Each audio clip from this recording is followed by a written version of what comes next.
찬양을 듣는데 지난번 화의에 갔을 때 그 교회 장로님께서 간증하던 것이 생각이 났습니다. 이라크전에서 자기가 적군의 자기 부대가 이렇게 포위가 돼가지고 집중 사격을 받는데 내가 총알맞이가 돼서 이 동료들을 구해야 되겠다 해가지고 적진의 앞쪽으로 가서 이렇게 나가서 싸우는데 너무나 실탄이 많이 와서 자기를 맞았대요. 그래서 하나님 도와주십시오 그랬더니 방금 그 찬양을 말씀을 들려주는 겁니다. 내가 너를 지켜주라. 두려워 말라. 놀라지 말라. 그러면서 정말 18발의 총상, 그 중에 한 발은 치명상을 입었는데 완전히 치유된 겁니다. 하나님은 지금도 살아계십니다. 살아계시지 않고 제가 이렇게 목회한다는 것은 기적이에요.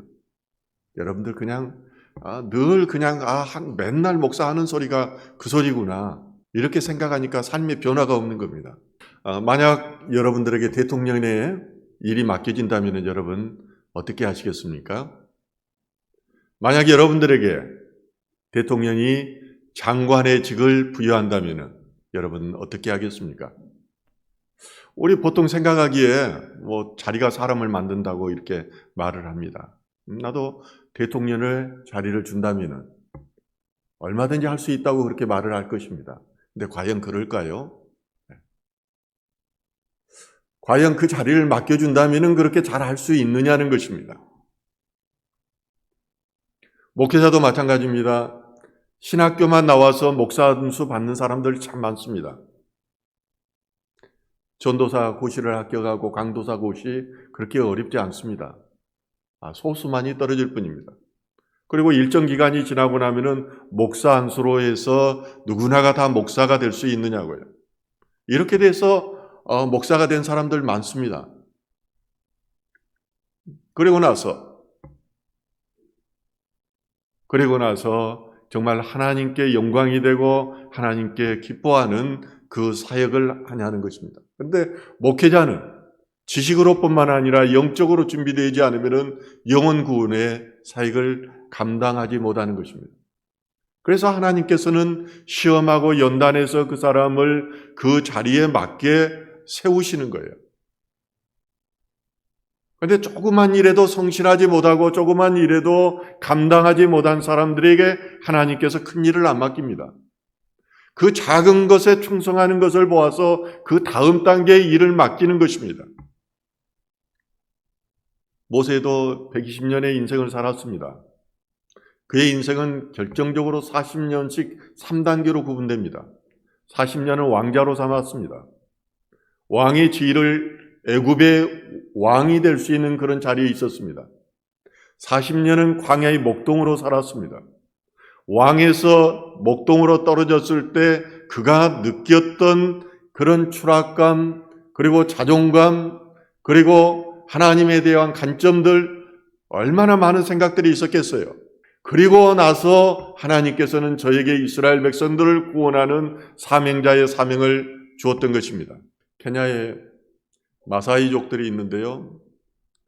남자가 성인으로 이렇게 완전한 전사로 인정을 받으려면 3단계의 통과 의례를 거쳐야 됩니다. 그것이 바로 엔키파타라고 하는 첫 번째 단계와 에우노토라고 하는 두 번째 단계, 그리고 마지막은 오룬게세르라고 하는 그런 단계입니다. 첫 번째 이 엔키파타라는 그런 단계는 소년들, 13살에서 16살의 소년들이 입문하는 단계입니다. 에우노토는 성년의 길에 들어선 전사의 삭발의식입니다. 그리고 마지막 오룬게세르는 전사의 시기가 끝나면서 동시에 연장자의 지위에 이르렀음을 기념하는 육시적 의식입니다. 어린 소년들은 이 3단계의 통과 의례를 거쳐야만 성인이 되고 전사가 되는 것입니다. 하나님의 사람들에게도 통과 의례가 있습니다. 이것이 시험입니다. 영혼의 어두운 밤입니다. 이 통과 의례를 거쳐야 하나님께서 사용하시는 것입니다. 그곳에서 하나님은 그를 낮추십니다. 그리고 복종시키는 훈련을 합니다. 그냥 훈련하는 게 아니라 완전하게 항복하여 손들게 만듭니다.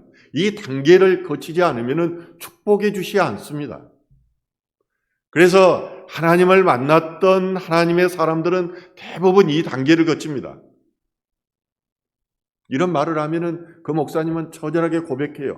돈이 목적인 사람은 돈으로 완전 바닥을 치게 만들어요. 자존심이 강한 사람은 자존심으로 완전히 바닥을 치게 만들어요. 그래서 나는 죽었습니다. 죽었다고 항복하게 만들고 나서 그를 다시 이렇게 붙들어서 목덜미를 붙들어서 세우는 겁니다. 그리고 그 자리에 높은 자리에 앉게 하시고 능력을 주시고 또 필요한 것들을 주셔서 그가 일하게 하시는 것입니다. 예수님께서 오늘 본문에서 제자들에게 네가 시험을 당할 때 너희도 나와 함께 있었다고 말합니다. 그럴 뿐만 아니라 아버지께서 나에게 나라를 맡겨준 것처럼 나도 너희에게 나라를 맡겨준다고 그렇게 말씀하십니다. 그게 오늘 본문 28절과 29절에 나오는 말씀입니다. 보면은요, 너희는 나의 모든 시험 중에 항상 나와 함께 한 자들인즉 내 아버지께서 나라를 내게 맡기신 것 같이 나도 너희에게 맡겨. 결국 예수님께서 시험 당하신 것은 하나님께서 예수님을 하나님 나라의 왕으로 삼으시기 위함이었습니다. 예수님은 이미 하늘나라의 왕이었고 통치권이 이 나라에 왔을 때 하나님 나라가 임하였기 때문에 시험을 당할 필요가 없었습니다. 예수님은 하나님이셨기 때문에 기도를 할 필요가 없었습니다. 근데 왜 시험을 당하고 기도를 하셨을까요? 제자들을 가르치기 위한 것이었습니다. 그렇게 하면서 이 하나님 나라의 사명을 그들이 감당하도록 그들을 훈련시켰던 것입니다. 그러므로 예수님께서 제자들에게 하나님 나라를 맡기신 것처럼 그 제자들은 또 우리에게 하나님 나라를 맡기셨습니다. 그 하나님 나라가 어느 곳을 통해서 임합니까? 성령이 임함으로 교회를 통해서 하나님 나라가 임하고 이곳을 통해서 확산되어져 가는 것입니다. 시험이 없이는 우리는 하나님의 은혜를 알 수가 없어요. 사단마귀의 계속된 공격으로부터 효과적으로 대응할 수도 없는 것입니다. 그래서 예수님의 공생애는 시험의 연속이었습니다. 예수님의 사역 동안에 목말라 하는 영혼들만 있었습니까? 그렇지 않습니다. 계속해서 예수님을 공격하는 이들이 있었어요. 바리새인들, 서기관들, 제사장들, 사두개인들. 바울이 복음을 전할 때도 마찬가지입니다. 경건한 사람들, 또 헬라인들, 이방인들이 바울의 말을 듣고 그런가 하고 하나님의 말씀을 묵상하며 많은 사람들이 회개하며 돌아온 방면에 유대인들은 끊임없이 안디오게로부터 루스드라 이런 이고니오로부터 와서 바울을 공격하고 했던 것입니다. 유대인들 중에 율법주의자들은 끊임없이 예수를 죽이려고 했습니다. 이것이 우리가 이 땅에서 신앙생활을 하면서 견뎌야 하는 것입니다. 예수님은 하나님이 이 땅에 보내신 왕이자 제사장이자 선지자였습니다. 그분이 이 땅에 오셔서 하신 것은 제자들과 함께한 것이었습니다. 내가 너희와 함께하기 위해서 왔다고 말씀하세요. 이게 도제식 훈련입니다. 함께 제자들과 밥 먹고 또 기도하고 말씀을 가르치고 치유하고 하나님 나라가 임한 것을 그들에게 보여준 것입니다. 그러면서 하시는 말씀이 내 아버지께서 나라를 내게 맡기신 이것과 같이 나도 너희에게 맡기라고 말씀하십니다. 예수님께서 제자들에게 맡기신 것은 하나님 나라입니다. 나라는 왕이 임하면 통치국과 함께 이곳에 임하게 되는 것입니다. 하나님 나라의 왕인 예수 그리스도가 오심으로 이 땅에 하나님 나라가 임하였던 것입니다. 예수님은 하나님 나라의 왕으로서 일을 하셨습니다.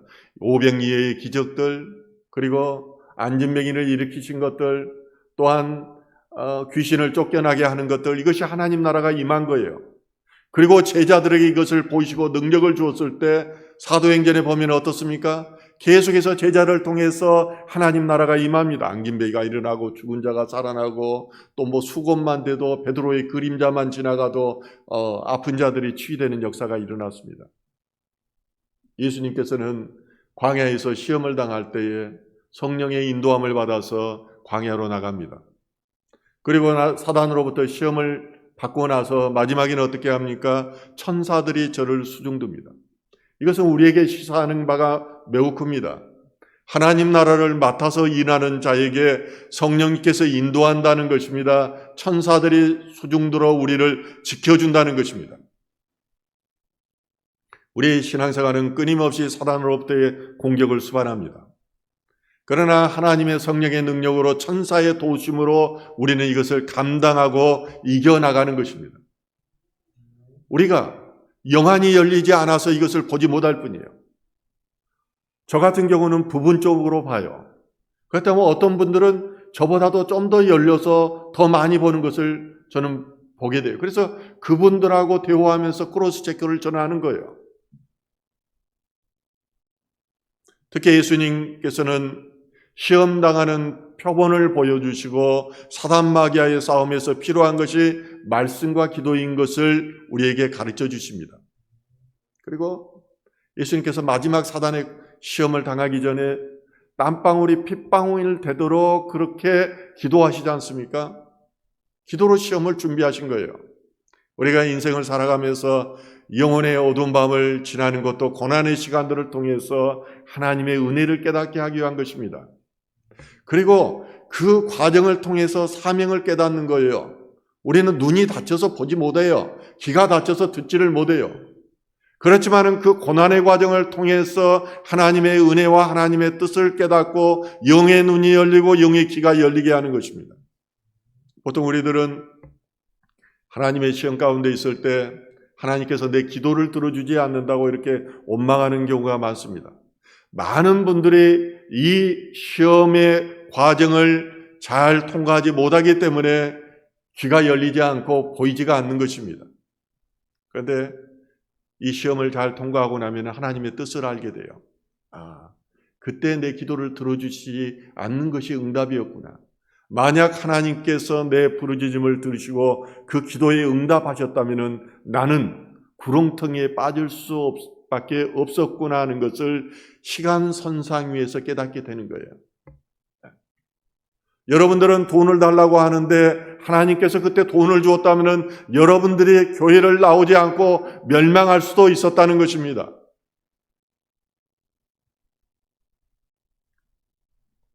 지금도 고난 가운데 돌아오지 못하는 성도님들이 있다면 이 놀라운 하나님의 뜻을 깨닫기를 원합니다. 말씀은 깨닫는 데 있어요.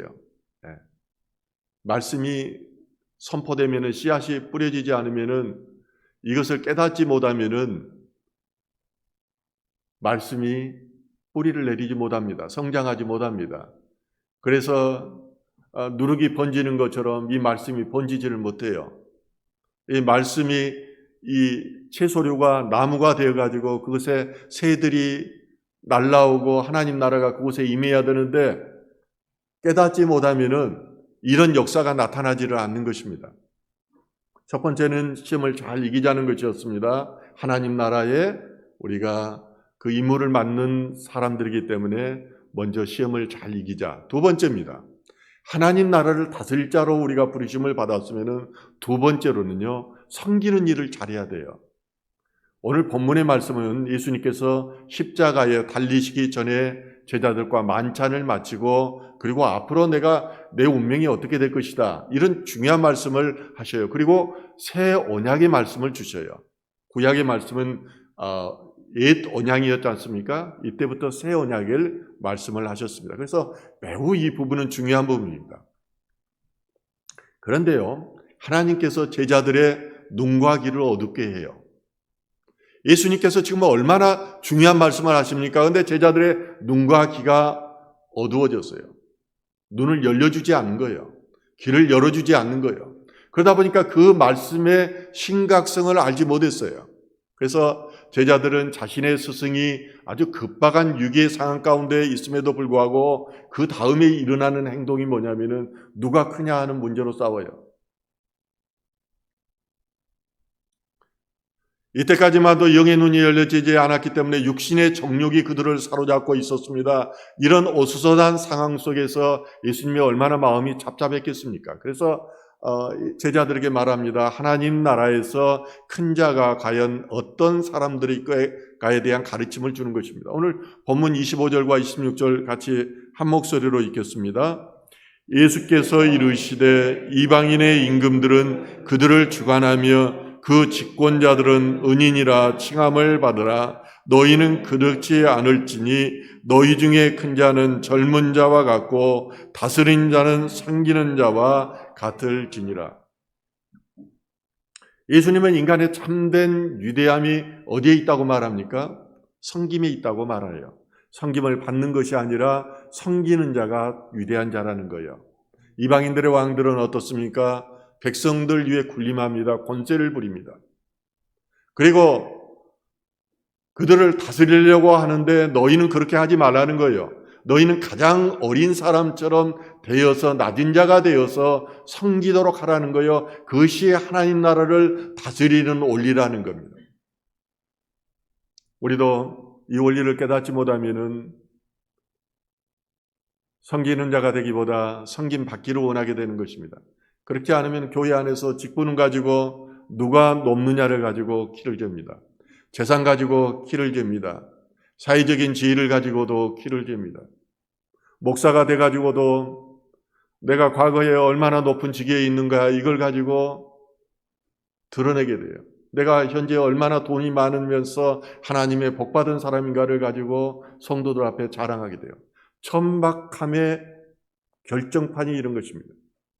예수님께서는 하나님의 종으로 하나님 나라를 다스리는 자로 생겼을 때 섬김으로 하라고 말씀하셨는데 거드름 피우면서 모세의 자리로 앉아서 저들에게 자랑하기를 좋아하는 것입니다.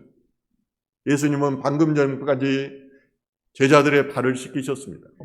그리고 너희도 이같이 하라고 말씀하십니다. 너희도 이같이 하라고 하는 구절들이 성경에 2번 나옵니다. 그런데 얼마 되지도 않고 위기 상황 가운데서 제자들이 하는 행동이 바로 이런 거였습니다. 누가 크냐? 교회 안에서도 우리가 은혜 가운데 있지 않고 육신의 안목의 정욕 이런 가운데 있으면은 누가 크냐의 문제로 이렇게 싸운다니까요. 시기한다니까요. 그리고 혼자 시험 받아서 교회를 떠나는 것입니다. 세상 나라의 특징이 누가 크냐입니다. 이것은 끊임없이 우리 안에서 나와 싸우는 문제입니다. 그러나 예수님을 믿으면은 그분의 제자가 되고 그분의 친구가 됩니다. 그렇다면 우리는 친구라면은 친구 대신 선생님 대신 예수님의 말을 따라야 됩니다. 그분이 어떤 분입니까? 죽음의 문제를 해결하신 분입니다. 이 세상에서 우리를 죽이는 자들을 우리는 두려워하지만은 영원히 죽이는 자를 우리는 두려워하지 않고 살아갑니다. 그래서 사도행전에 보면은 성령이 임했을 때 놀라운 역사들이 막 나타나잖아요. 그런데 그 안에 땅을 팔아서 성령을 속이려고 했던 그 2 부부, 아나니아와 삽비라 부부가 죽게 돼요. 네. 이사야가 성령에 임했을 때 하나님의 놀라운 이적들을 행하지만은 그 가운데 심판의 역사, 어린아이야 대머리야 놀리는 어린아이를 곰에게 물려 죽게 하는 역사가 나옵니다. 이것들은 뭐냐면은 성령의 역사가 일어나면은 놀라운 이적과 함께 심판의 역사도 같이 일어난다는 거예요. 이게 죽일 일입니까? 전 재산을 바쳐서 하나님한테 바쳤는데 이것을 좀 속여서 자기 것을 띄었다고 해서 이것이 과연 그 부부가 죽임을 당할 일이냐는 거예요. 이건 너희들에게 심판이 임하게 됐다는 것을 상징적으로 보여주는 원리인 것입니다. 우리는 섬김받기 위해서 성공해서는 안 됩니다. 섬기기 위해서 성공해야 돼요. 그것이 예수님 제자들 그리고 하나님 나라의 왕이 된 우리들의 삶의 태도인 것입니다. 신앙적인 태도인 거예요. 제가 여당 같지만 큰 교회 장로님들 보면 얼마나 내가 시험을 당한지 몰라요. 얼마나 교만한지 몰라요. 세상적인 눈으로 보면은 조금도 내가 우러러볼 것이 없는 사람들인데 큰 교회 장로님 되면은 목사를 저 밑으로 봐요. 그게 영적으로 느껴져요. 너무 천박스러워서 내가 가까이를 안 해요. 세 번째로 하나님 나라를 다스리는 자는 믿음의 자리에서 떠나는 일이 없어야 됩니다. 예수님께서 제자들에게 하나님 나라를 맡기겠다고 말씀하신 후에 수제자였던 인너서클 안에 들었던 그 베드로, 그를 따로 부릅니다. 오늘 본문 31절, 32절 한번 같이 읽을까요? 시몬아, 시몬아, 보라, 사단이 너희를 밀가부르듯 하려고 요구하였으나 그러나 내가 너를 위하여 내 믿음이 떨어지지 않기를 기도하였노니 너는 돌이켜 후에 내 형제를 굳게 하라. 사단이 베드로를 밀가부르듯 하였다고 말합니다. 이 말은 밀가부르듯 해서 뭐라 합니까? 알곡과 가라지를 분리하는 거죠. 한마디로 사단이 베드로를 믿음의 자리에서 떨어지게 하려고 이렇게 예수님께 요구를 하였던 것입니다.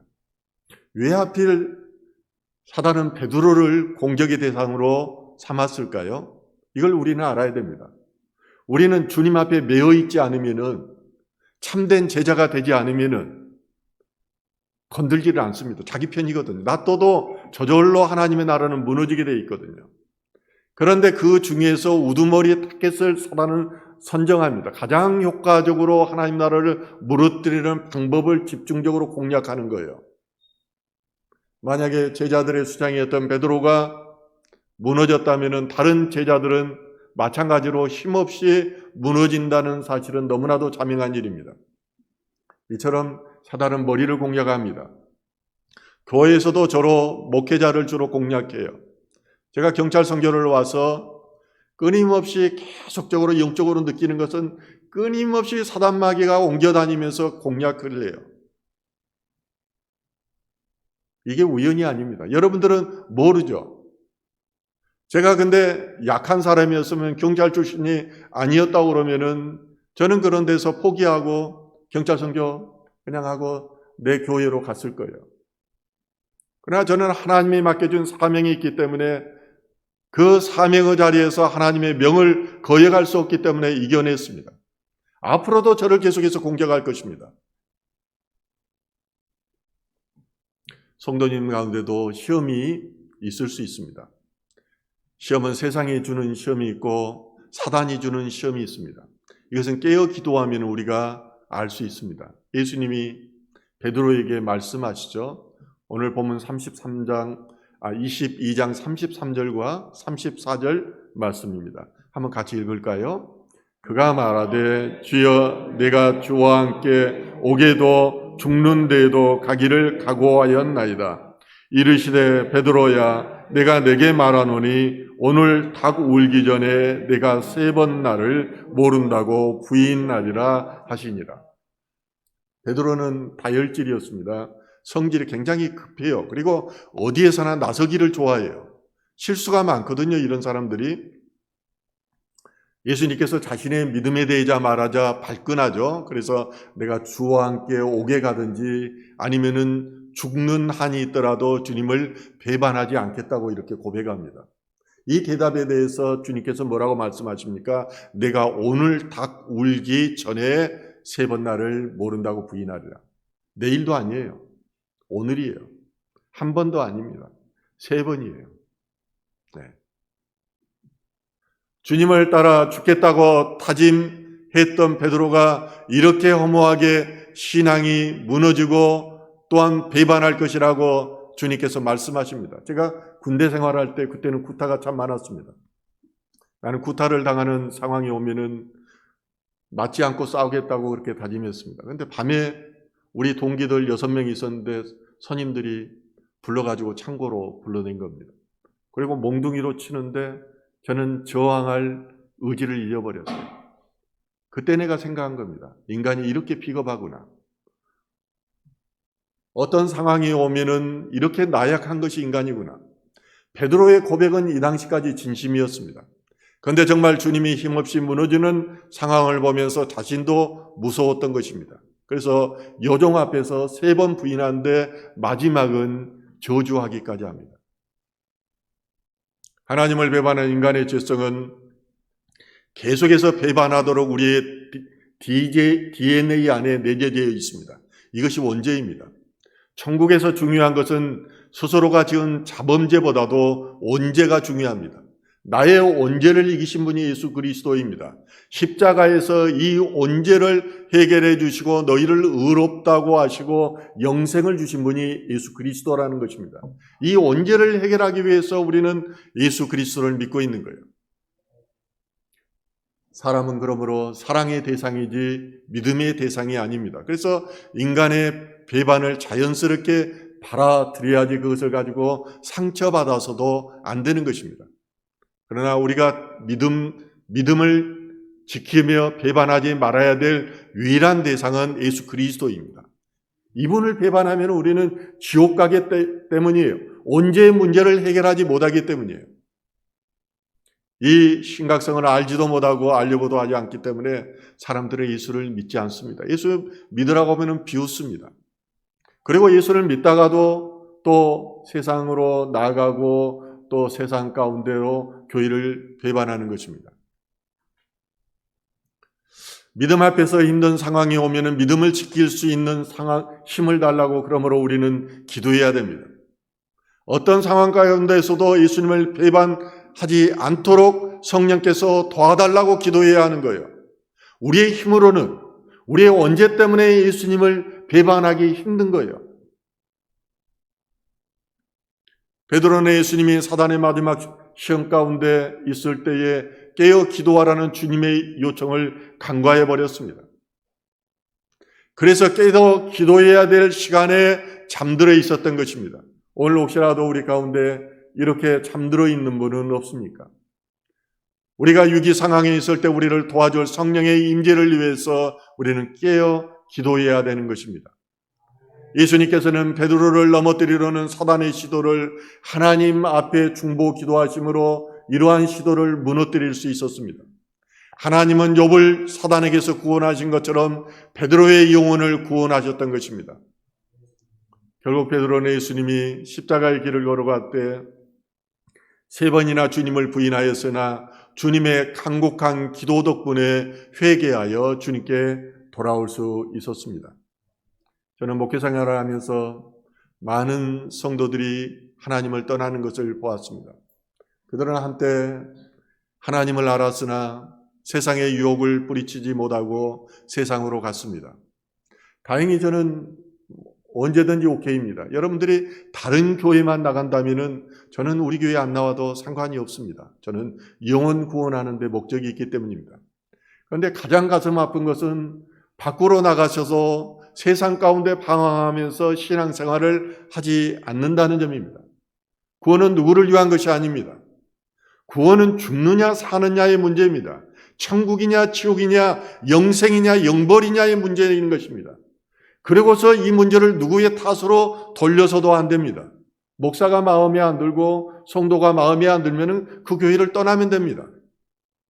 그렇기 때문에 이 나라에 이렇게 많은 교회가 있는 것입니다. 예수님이 재림하기 전까지 이 땅에는 자기 마음에 드는 교회가 없습니다. 내가 내 마음에 드는 교회를 만들어야 하는 것입니다. 왜냐하면 우리는 모두가 죄인이기 때문입니다. 중요한 것은 하나님을 다스리는 자의 사명으로 또 지명받은 자로 그 사명을 갖고 살아가는 것이 우리에게는 중요한 것입니다. 예수님은 제자들에게 하나님 나라를 맡기겠다는 말씀을 하시고 맡은 사명을 잘 감당한 후에 있을 상급에 대해서 말씀하십니다. 이건 매우 중요합니다. 오늘 본문 30절 말씀 같이 한번 읽을까요? 너희로 내 나라에 있어 내 상에서 먹고 마시며 또는 보좌에 앉아 이스라엘 12지파를 다스리게 하노라. 예수님께서 사명을 잘 감당하고 나면은 너희들이 내가 맡긴 하나님 나라 또 교회를 통한 전도의 사명, 영혼 구원의 사명을 주면은 나와 같이 보좌에 앉아서 하나님 나라를 다스리는 그런 영광을 주겠다고 말씀하십니다. 하나님 나라는 우리가 상상할 수 있는 정도의 것이 아닙니다. 이미 하나님 나라가 이곳에 임하였지만은 신학적으로 아직 하나님 나라가 임하지 않았습니다. 불완전하다는 거예요. 성령을 통해서 하나님 나라가 이곳에서 임하여서 우리가 하나님 나라를 확장하고 다스리지만은 완전한 하나님 나라는 우리가 죽은 이후에 주님께서 이 땅 가운데 재림한 이후에 이루어질 나라예요. 이것은 어마어마해요. 제가 어떻게 아느냐고요? 저도 잘 모르기 때문에 천국을 다녀온 사람들의 제가 간증들을 많이 듣습니다. 그러면서 성경 말씀과 이렇게 해봅니다. 그러면은 그 사람들의 간증의 공통점이 천국은 어마어마하게 크다는 거예요. 그런데요, 대통령도 그렇게 합니다. 자기의 측근에게 힘을 실어주려면은 일부러 TV 화면이 보이는 장면에서 귓속말로 말을 해요. 아, 그러면은 저 사람이 측근 중에 측근이구나 하고 사람들이 그 사람한테로 몰리고 자연스럽게 힘이 쏠리는 거예요. 저도 경찰관으로 있을 때 제가 청장의 측근이라고 소문이 나니까 승진을 부탁해달라고 저한테 막 사람들이 몰려들더라고요. 저는 근데 그거 부탁 들어오면 나는 그대로 청장한테 그대로 말했던 사람이에요. 물론 들어주지는 않았지만요. 그래서 예수님 가까이에 있다는 것은 뭐냐면은 그만큼 우리가 측근이라는 거예요. 측근. 예수님과 같이 밥 먹고 생활한다는 것은 우리가 주님의 가장 가까운 사람이라는 것을 말하는 것입니다. 이 땅에서 우리는 힘들고 고통스러우며 때로는 무시를 당하여도 하나님 나라의 영광이 크다는 사실을 우리는 믿어야 됩니다. 하나님께서는 모르신 것이 없습니다. CCTV로 다 여러분들 찍고 있어요. 행태만 찍는 것이 아니라 우리 마음까지 찍고 있어요. 이게 생명책에 기록돼요. 그리고 그 믿음의 행위에 따라서 우리는 심판받게 되는 것입니다. 오늘 본문 말씀은 예수님께서 십자가를 눈앞에 두고 하신 말씀입니다. 그만큼 중요한 말씀이에요. 우리는 모든 시대를 사는 사람들은 자기 시대를 전환기라고 이렇게 생각하는 것입니다. 2000년 전에도 이때가 전환기라고 생각했고 우리의 20년 전에도 우리는 그때를 전환기라고 생각했습니다. 그런데 오늘날 보면은 여러 현상을 볼 때 신앙의 전환기임에 틀림없습니다. 주님께서 오실 날이 가까워졌다는 것입니다. 저와 가까운 목회자들과 대화를 하면은 주로 이런 것이 주제입니다. 주님께서 기도해 보면은 주님께서 오실 날이 가까워졌습니다. 어떤 분들은 공통적으로 8분 응선을 넘어섰다고 그렇게 이야기해요. 이럴 때 우리들은 먹고 마시고 시집가고 장가가는 일에 몰두해서는 안 됩니다. 전환기에는 하나님의 뜻을 생각해야 됩니다. 전환기에는 어떻게 살아갈 것인가에 대해서 생각해야 됩니다. 주님은 이런 시대에 하나님 나라를 다스릴 그런 주님의 사명을 감당할 그런 제자들을 찾고 계십니다. 저와 여러분들이 하나님 나라를 다스린 왕으로 준비되기를 주님의 이름으로 축원합니다.